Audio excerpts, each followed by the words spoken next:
নমস্কার, আপনারা দেখছেন হাই নিউজ। আমি শ্রীপর্ণা রয়েছে আপনাদের সঙ্গে। শুরু করছি আজকে নিউজ টুডে। শুরুতেই দেখে নেব আজকের হেডলাইন্স।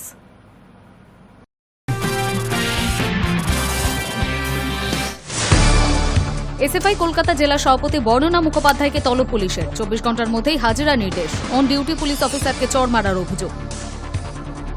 মুখ্যমন্ত্রীর প্রশংসায় দিলীপ। মুখ্যমন্ত্রীর বিরুদ্ধে অন্তত দুর্নীতির কোনো অভিযোগ নেই, দাবি দিলীপের। ফের মেট্রো বিভ্রাট। নোয়াপাড়া কারশেডে বিদ্যুতের সমস্যার জেরে স্টেশনে মেট্রো ঢুকতে দেরি। অফিস টাইমে ভোগান্তির শিকার যাত্রীরা। ভূমিকম্পে কেঁপে উঠল রাজধানী শহর। দিল্লির পাশাপাশি নয়ডা, গুরগাঁও, গাজিয়াবাদ, ফরিদাবাদেও কম্পন। রিক্টার স্কেলে কম্পনের মাত্রা 4.1। অযোগ্যরা বসতে পারবেন না এসএসসি পরীক্ষায়। রাজ্যের আর্জি খারিজ করে জানিয়ে দিল হাইকোর্টের ডিভিশন বেঞ্চও। এর আগে একই নির্দেশ দিয়েছিল কলকাতা হাইকোর্টের সিঙ্গেল বেঞ্চ। সেই নির্দেশকে চ্যালেঞ্জ করে ডিভিশন বেঞ্চে গিয়েছিল রাজ্য এবং এসএসসি, কিন্তু সেই আর্জি খারিজ হয়ে গেল আবারও। সুপ্রিম কোর্টের নির্দেশ অনুযায়ী এসএসসি পরীক্ষার বিজ্ঞপ্তি জারি করেছে এসএসসি, কিন্তু অভিযোগ উঠেছিল সেই বিজ্ঞপ্তিতে কারচুপি আছে। কায়দা করে অযোগ্যদের পরীক্ষায় বসার সুযোগ করে দেওয়া হচ্ছে, আর তা নিয়েই মামলা হয়েছিল হাইকোর্টে। দীঘায় জগন্নাথ মন্দিরের উদ্বোধনের সময় থেকে দিলীপ ঘোষের দল বদল নিয়ে নানা জল্পনা শুরু হয়েছিল। তবে জল্পনার অবসান ঘটালেন দিলীপ নিজেই। জানিয়ে দিলেন দল বদল করছেন না দিলীপ ঘোষ। দল বদল করছেন না। দিল্লিতে দাঁড়িয়ে যাবতীয় জল্পনার ইতি টানলেন বঙ্গ বিজেপির প্রাক্তন সভাপতি দিলীপ ঘোষ। বুধবার শিবপ্রকাশের সঙ্গে সাক্ষাতের পর দিলীপ বলে দিলেন, যে পার্টি দাঁড় করিয়েছে সে কেন দল ছাড়বে। তবে একই সঙ্গে মুখ্যমন্ত্রী মমতা বন্দ্যোপাধ্যায়ের প্রশংসাও শোনা গেল দিলীপের মুখে। বলে গেলেন, মুখ্যমন্ত্রীর বিরুদ্ধে অন্তত দুর্নীতির কোনো অভিযোগ নেই। দিলীপ ঘোষ যে অভিমানী সেটা বোধহয় আর আলাদা করে বলার দরকার পড়ে না। বেশ কিছুদিন দলের কর্মসূচিতে দেখা যায় না তাকে। দলের কোনো বড় নেতা এলে ডাকও পেতেন না। সাংগঠনিক বৈঠকে ডাকা হতো না, এমনকি কোথাও গেলে স্থানীয় কর্মীদের সহযোগিতাও পেতেন না। এর মধ্যে তার দল বদলের জল্পনাও শোনা গিয়েছে। দীঘার জগন্নাথ মন্দিরে গিয়েছেন, মুখ্যমন্ত্রীর প্রশংসা করেছেন, 21-এর মঞ্চে থাকবেন না জোর গলায় বলেননি। সেই দিলীপ ঘোষ যেন আচমকায় বদলে গেলেন। দিল্লিতে তলব পেয়ে হাবে ভাবে আমূল বদল। বুঝিয়ে দিলেন দল বদলের প্রশ্ন আর নেই, সকলের সঙ্গে মিলেমিশে কাজ করতে চাইছেন। অভিমান এখনো আছে, তবে তিনি বিজেপির শৃঙ্খলাবদ্ধ সৈনিক। অন্তত দিল্লিতে শিবপ্রকাশের সঙ্গে দেখা করার পর তেমনটাই জানিয়েছেন দিলীপ ঘোষ। বোঝা গেল অভিমানী দিলীপ দিল্লির পেপটকে খানিকটা চাঙ্গা হয়েছেন। তিনি বলছেন, আগে থেকে অনেক কিছু ঘটেছে। পার্টির মিটিংয়ে আমার চেয়ার দেওয়া হতো না, আমি তো কাজ করেছি, দল ছেড়ে তো যাইনি। একজন দুজন আমায় দল ছাড়া করতে চেয়েছিল, তারা চেষ্টা করেছিল। যে পার্টি দাঁড় করিয়েছে সে কেন দল ছাড়বে? কারা দল থেকে তাড়ানোর চেষ্টা করেছিল সেই প্রশ্ন এড়িয়ে গিয়েছেন বঙ্গ বিজেপির প্রাক্তন সভাপতি।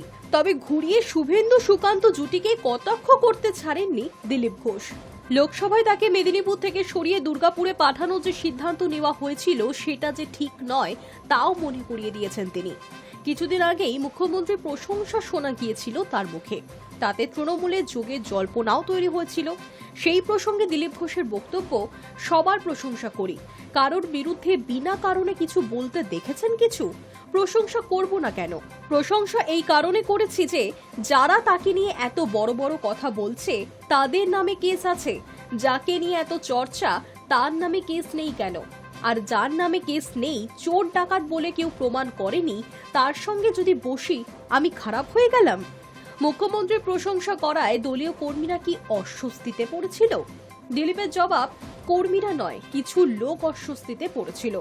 সমস্যা হলো মমতা বন্দ্যোপাধ্যায় আমায় এত গুরুত্ব দিয়েছে কেন? এজন্যই দলের অনেকে অস্বস্তিতে পড়েছিল। তার নিশানা যে বিরোধী দলনেতা শুভেন্দু অধিকারীর দিকে, সেটা বলতে রাজনৈতিক বিশেষজ্ঞ দরকার পড়বে না। Hi news network.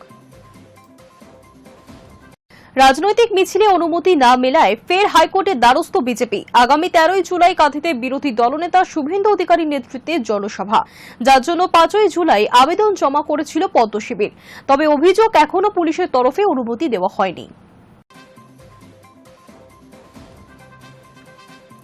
ফের রাজনৈতিক মিছিলে প্রশাসনের অনুমতি না মেলায় কলকাতা হাইকোর্টের দ্বারস্থ বিজেপি। আগামী 13 জুলাই কাঁথিতে বিরোধী দলনেতা শুভেন্দু অধিকারীর নেতৃত্বে জনসংযোগ মিছিলের আয়োজন করেছে বিজেপি। সেই কর্মসূচির অনুমতির জন্য 5 জুলাই কাঁথি থানায় আবেদন জমা দিয়েছিল পদ্মশিবির, কিন্তু অভিযোগ এখনো পর্যন্ত পুলিশের তরফে অনুমতি দেওয়া হয়নি। এই অবস্থায় হাইকোর্টে জনস্বার্থ মামলা দায়ের করেন এক বিজেপি কর্মী। বৃহস্পতিবার সেই মামলা দায়েরের অনুমতি দিয়েছেন বিচারপতি তীর্থঙ্কর ঘোষ। বিজেপির অভিযোগ, বিরোধী দলনেতার নেতৃত্বে কর্মসূচি হওয়ায় ইচ্ছাকৃতভাবে প্রশাসন অনুমতি আটকে দিচ্ছে। বিজেপির রাজ্য নেতৃত্বের একাংশের দাবি, যে কোনো শান্তিপূর্ণ মিছিল বা জনসংযোগের কর্মসূচিতে বাধা দেওয়া হচ্ছে, এটা গণতান্ত্রিক অধিকারের পরিপন্থী। প্রসঙ্গত এর আগেও একাধিকবার শুভেন্দু অধিকারীর মিছিল বা সভা নিয়ে প্রশাসনের সঙ্গে সংঘাতে জড়িয়েছে বিজেপি। কখনো কলকাতায়, কখনো জেলায়, প্রায় প্রতিবারই শেষ কথা বলেছে আদালত। কখনো সরাসরি অনুমতি, আবার কখনো কড়া শর্তে ছাড়পত্র মিলেছে হাইকোর্টের নির্দেশে। এই পরিপ্রেক্ষিতে ফের আদালতের দ্বারস্থ হয়ে বিজেপি কার্যত প্রশাসনের ভূমিকা নিয়ে প্রশ্ন তুলল। এবার আদালতের রায় কি হয় তা দেখতেই এখন মুখিয়ে বিজেপির নেতৃত্বরা। Hi news Network. ট্রপিক্যাল মেডিসিনে কর্তব্যরত চিকিৎসকের সঙ্গে দুর্ব্যবহারের অভিযোগ তৃণমূল বিধায়ক কাঞ্চন মল্লিক এবং তার স্ত্রীর বিরুদ্ধে। এই ঘটনায় বড়বাজার থানায় অভিযোগ দায়ের করার দাবি তুলেছেন হাসপাতালের চিকিৎসকের সংগঠন।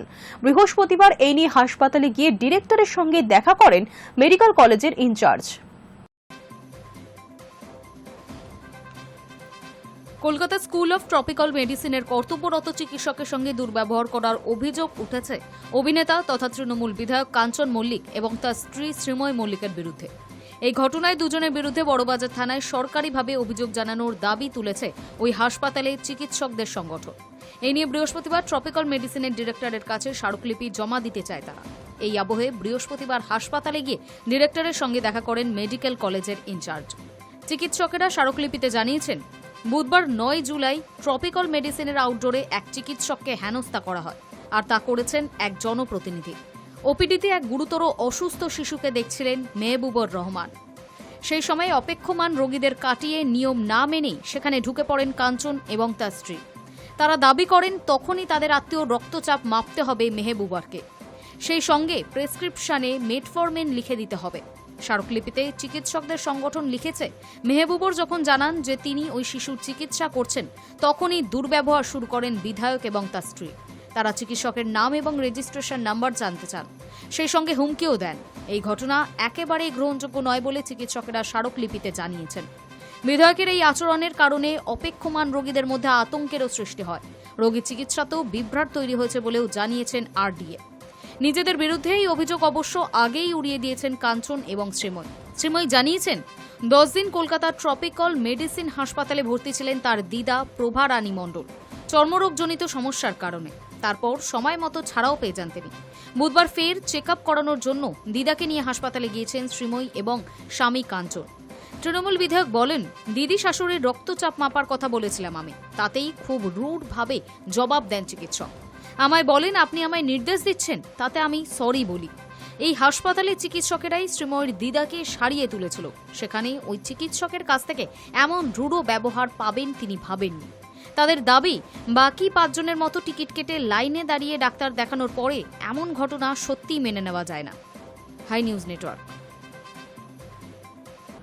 অন ডিউটি পুলিশ অফিসারকে প্রকাশ্যে চড় মারার অভিযোগে এসএফআই কলকাতা জেলা সভাপতি বন্দনা মুখোপাধ্যায়কে তলব করল পুলিশ। 24 ঘন্টার মধ্যে হাজিরার নির্দেশ দেওয়া হয়েছে। বুধবার রাজ্য তথা দেশ জুড়ে বন্ধ কর্মসূচি পালন করেছে বামেরা। সেখানেই পুলিশি বাধার মুখে সম্মুখীন হয়েছিলেন ধর্মঘটকারীরা। বিক্ষিপ্ত অশান্তির ঘটনার মধ্যেই প্রকাশ্যে এসেছে পুলিশকে চড় মারার ছবি। জানা গিয়েছে, জোড়াসাঁকো থানার পুলিশ আধিকারিকের গায়ে হাত তোলেন বাম নেত্রী।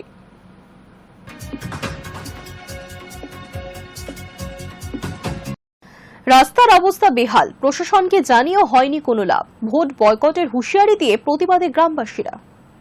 ভোট আসে ভোট চায়, কাজ থাকে পড়ে। ভোটের আগে স্থানীয় নেতা মন্ত্রীদের কাজের যেমন উদ্যোগ দেখা যায়, ভোট মিটে গেলে ফিকে হতে থাকে সেই উদ্যোগ। এবার ভোট বাক্সের ভয় দেখিয়ে রাস্তা সারানোর প্রতিবাদে গ্রামবাসীরা।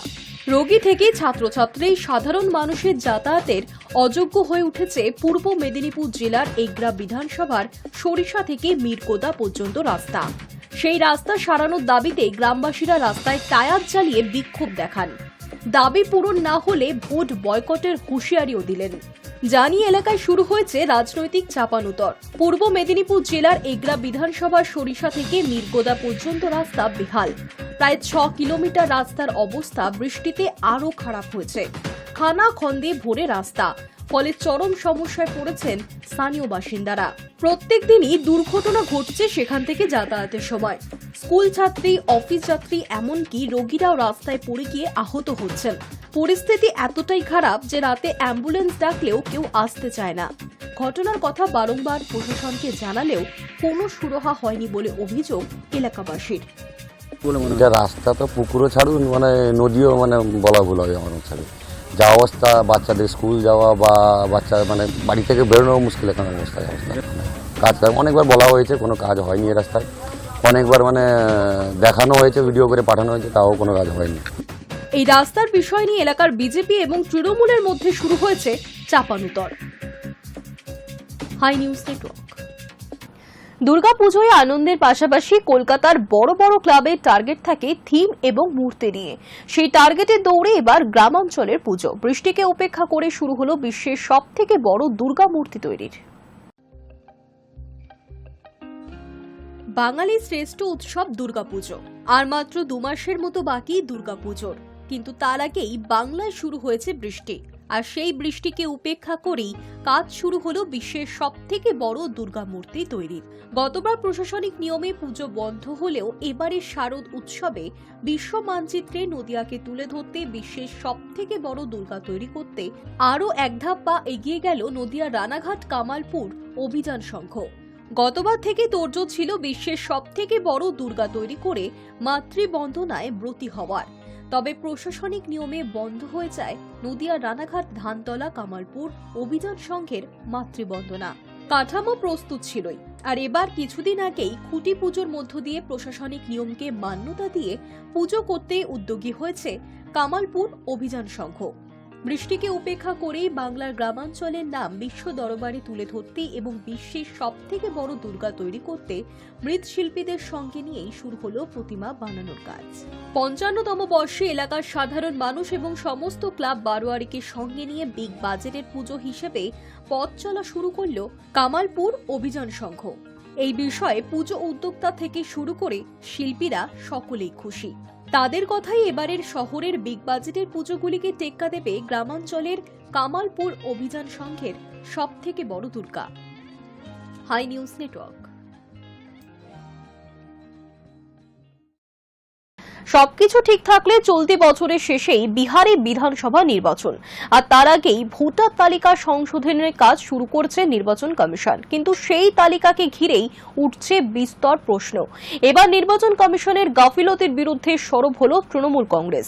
দলের পক্ষ থেকে একটি ফেসবুক পোস্টে দাবি করা হয়েছে, বিহারের মাধেপুরা জেলায় এক মহিলার ভোটার আইডি কার্ডে তার নিজের ছবির পরিবর্তে ছাপা হয়েছে মুখ্যমন্ত্রী নীতিশ কুমারের ছবি। তৃণমূলের দাবি, এই ঘটনা শুধু চাঞ্চল্যকরই নয়, বরং ভোটার তালিকা তৈরির কাজ নিয়ে কমিশনের দায়িত্ব জ্ঞানহীনতার পরিচয় পাওয়া যাচ্ছে।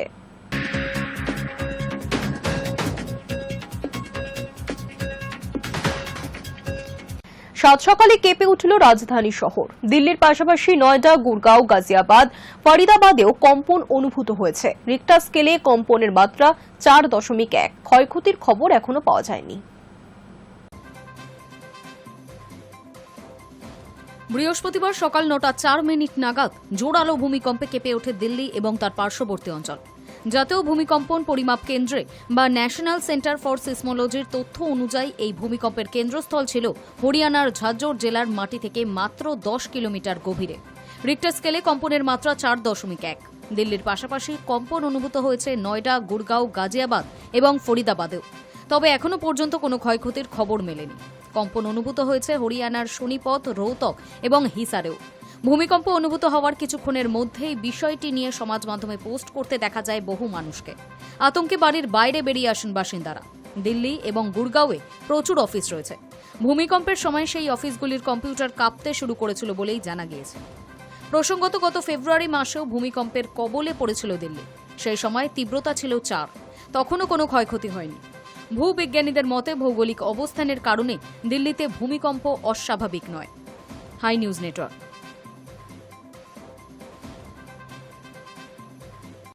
ভারী বৃষ্টি, ভূমিধস এবং হরপাবানে বিধ্বস্ত হিমাচল প্রদেশ। মৃতের সংখ্যা বেড়ে দাঁড়ালো 85।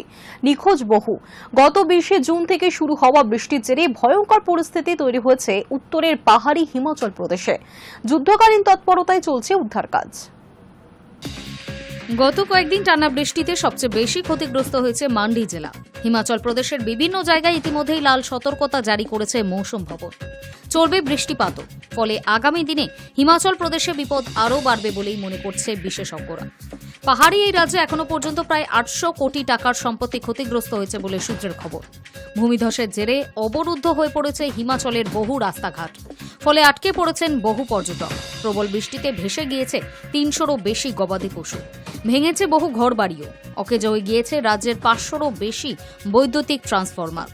এখনো পর্যন্ত অন্তত 500 জনকে উদ্ধার করেছে বিপর্যয় মোকাবিলা বাহিনী। প্রবল বৃষ্টিতে ফুলে ফেপে উঠেছে বিপাশা। মান্ডির পাশাপাশি খারাপ পরিস্থিতি সিমলা এবং কুল্লুরও। কুল্লুতে জাতীয় সড়কের উপর দিয়ে বইছে নদীর জল।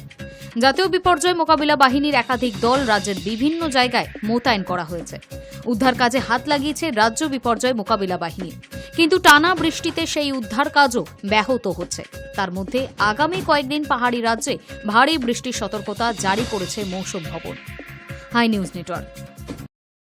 মুম্বাইয়ের সাংবাদিক সম্মেলনে গিয়ে বিতর্কে জড়িয়েছিলেন প্রসেনজিৎ চট্টোপাধ্যায়। মালিক ছবির সাংবাদিক সম্মেলনে কলকাতার এক সাংবাদিক প্রসেনজিৎকে প্রশ্ন করেছিলেন বাংলাতে। সঙ্গে সঙ্গে তিনি পাল্টা প্রশ্ন তুলেছিলেন, এখানে বাংলায় কথা বলার কি প্রয়োজন? আর তারপরেই কটাক্ষ ধেয়ে আসতে থাকে তার দিকে। অবশেষে সেই বিতর্কে নীরবতা ভাঙলেন প্রসেনজিৎ। সমাজ মাধ্যমে দীর্ঘ পোস্টে তিনি স্পষ্ট জানালেন তার বক্তব্য। মুম্বাইয়ের সাংবাদিক সম্মেলনে গিয়ে বিতর্কে জড়িয়েছিলেন প্রসেনজিৎ চট্টোপাধ্যায়। মালিক ছবির সাংবাদিক সম্মেলনে কলকাতার এক সাংবাদিক প্রসেনজিৎকে বাংলায় প্রশ্ন করেছিলেন। সঙ্গে সঙ্গেই তিনি পাল্টা প্রশ্ন তোলেন, এখানে বাংলায় কথা বলার কি প্রয়োজন? আর তারপর থেকেই কটাক্ষ ধেয়ে আসতে থাকে তার দিকে। অবশেষে সেই বিতর্কে নীরবতা ভাঙলেন প্রসেনজিৎ। সমাজ মাধ্যমে দীর্ঘ পোস্টে তিনি জানালেন, সাংবাদিক সম্মেলনে যারা উপস্থিত ছিলেন তাদের বেশিরভাগ মানুষই বাংলা বোঝেন না, তাই তার এই মন্তব্য। সমাজ মাধ্যমে তিনি লিখেছেন, কিছুদিন হলো আমার একটা কথা বলা ভালো একটা বাক্য সমাজ মাধ্যমে ছড়িয়ে পড়েছে। আমি 42 বছর মূলত বাংলায় কাজ করেছি। ওই স্বীকারোক্তিতে অভিনেতা দাবি করেছেন, সেদিন সাংবাদিক সম্মেলনে উপস্থিত চিত্র পরিচালক, শিল্পী বা অন্যান্যরা সকলেই প্রথম থেকে ইংরাজিতে কথা বলছিলেন। এর মধ্যেই কলকাতার এক সাংবাদিক তাকে বাংলায় প্রশ্ন করেন। সেই মুহূর্তে তার মনে হয়েছিল বাংলায় উত্তর দিলে হয়তো অনেকে সঠিক মানে বুঝতে পারবেন না, তাই তিনি ওই কথা বলেছিলেন। উক্ত সাংবাদিক সম্পর্কেও লিখেছেন প্রসেনজিৎ। তিনি স্পষ্ট লেখেন, বাংলার একজন সাংবাদিক আমায় বাংলায় প্রশ্ন করেন। তিনি আমার দীর্ঘদিনের পরিচিত স্নেহের পাত্রে। যেহেতু ওখানে বাংলা ভাষা বোঝেন না এমন মানুষের সংখ্যাই বেশি, তাই খানিকটা বাধ্য হয়েই আমি ওকে বলি বাংলায় কেন প্রশ্ন করছেন। কিন্তু তারপর থেকে যেভাবে কলকাতা সহ গোটা বাংলায় তিনি কটাক্ষের শিকার হচ্ছেন, তাতে কষ্ট পাচ্ছেন বলেই জানান অভিনেতা। তিনি লিখেছেন, অনেকেই এই কথার আক্ষরিক সূত্রে হয়তো আঘাত পেয়েছেন। কষ্ট আমিও পেয়েছি, এখনো পাচ্ছি। কারণ ওই কথার এমন প্রতিক্রিয়া হতে পারে ভাবতেই পারিনি। হয়তো কয়েকটা ইংরাজি শব্দ ব্যবহার করে আমার বলা কথার উদ্দেশ্যটা আমি বোঝাতে পারিনি। আমার ধারণা সেখান থেকেই ভুল বোঝাবুঝি হয়েছে। কারণ নিজেদের মাতৃভাষাকে অসম্মান করার কথা আমি দুঃস্বপ্নেও ভাবতে পারি না। আমার প্রশ্ন বুম্বাদাকে, সেটা হচ্ছে যে বাংলায় তোমাকে পুলিশের ছবিতে দেখেছি প্রবীর রায়চৌধুরী, এখানেও দেখে মনে হচ্ছে ওইরকমই একটা কিছু। তো Why do you need to talk in Bengali? আমি বাংলায় কথা বলছি। বাংলা ভাষা নিয়ে নিজের আবেগ উজাড় করে দিয়েছেন তিনি। প্রসেনজিৎ লিখেছেন, বাংলা আমার প্রাণের ভাষা, ভালোবাসার ভাষা। তবে চিরকাল আমার কাছে বাংলার মানুষের বিচার শিরোধার্য। জীবনের শেষ দিন পর্যন্ত এই ধারণা অটুট থাকবে। তবে শেষে যেটা না বললেই নয়, আমি এটুকু বুঝেছি আমার বলা কথায় আপনাদের যথেষ্ট আঘাত লেগেছে, তাই আমি দুঃখিত। Hi news Network. নজর রাখবো ওয়েদার আপডেটে। বৃষ্টি কমলেও এখনো মেঘাচ্ছন্ন কলকাতার আকাশ। বৃহস্পতিবার সকালেও রোদের দেখা পাওয়া যায়নি। আলিপুর আবহাওয়া দপ্তর জানাচ্ছে, কলকাতায় বৃহস্পতিবার ভারী বৃষ্টি না হলেও বিক্ষিপ্তভাবে কোথাও কোথাও বজ্রবিদ্যুৎ সহ হালকা থেকে মাঝারি বৃষ্টিপাত হতে পারে। সঙ্গে ঝড় বৃষ্টি চলবে দক্ষিণবঙ্গের আরও 7টি জেলায়।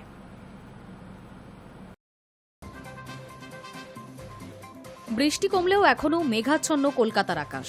বৃহস্পতিবার সকালেও রোদের দেখা মেলেনি। আলিপুর জানিয়েছে, কলকাতায় বৃহস্পতিবার ভারী বৃষ্টি না হলেও বিক্ষিপ্তভাবে কোথাও কোথাও বজ্রবিদ্যুৎ সহ হালকা থেকে মাঝারি বৃষ্টিপাত হতে পারে। সঙ্গে ঝড় বৃষ্টি চলবে দক্ষিণবঙ্গের আরও 7 জেলায়।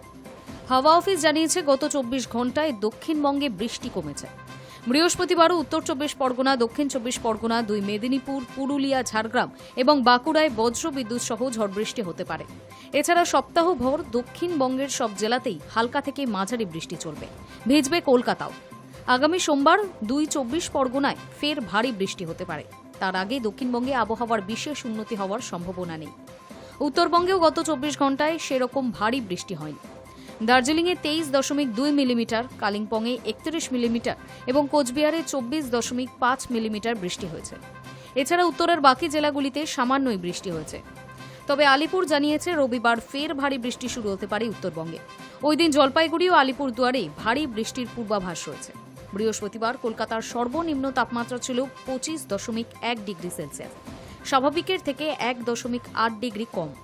বুধবার সর্বোচ্চ তাপমাত্রা ছিল 27.4 degree Celsius. Hi news network.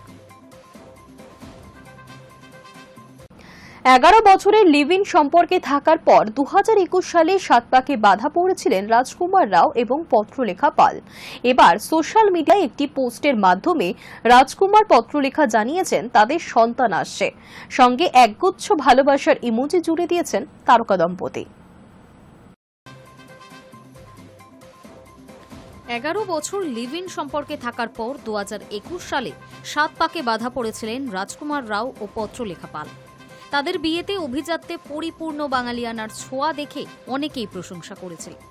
সেখানেই একে অপরকে বলেছিলেন, আমার পরাণ ভরা ভালোবাসা তোমায় সমর্পণ করলাম।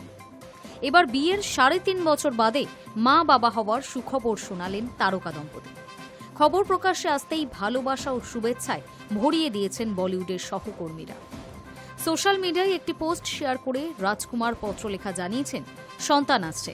ক্যাপশনে লেখা শুধুমাত্র উচ্ছ্বসিত। তার সঙ্গে একগুচ্ছ ভালোবাসার ইমোজি জুড়ে দিয়েছেন তারকা দম্পতি। প্রথমবার সন্তান সুখের স্বাদ পেতে চলেছেন রাজকুমার রাও ও পত্রলেখা। অন্তঃপর জীবনের এই নতুন ইনিংস নিয়ে যে তারা আহ্লাদে আটখানা, সেটাই স্বাভাবিক। বর্তমানে তারকাদের খুন ধরা দাম্পত্যে গুছিয়ে সংসার করছেন রাজকুমার পত্রলেখা। বিয়ের আগে দুজনে মুম্বাইতে যৌথভাবে ফ্ল্যাটও কিনেছেন। এবার তাদের সংসারে খুদে সদস্যের আগমন।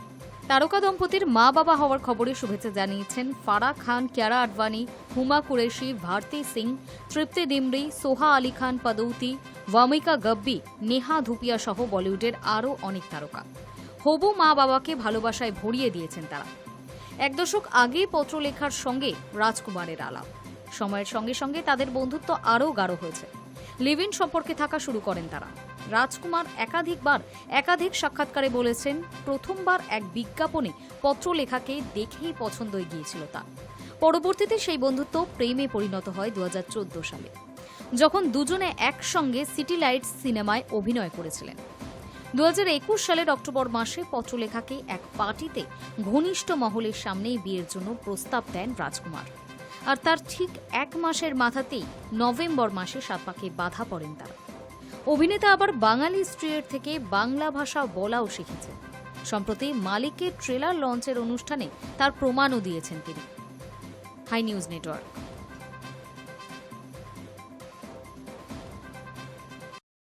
সময় এখন বিরতির, ফিরে আসছি বিরতির পর।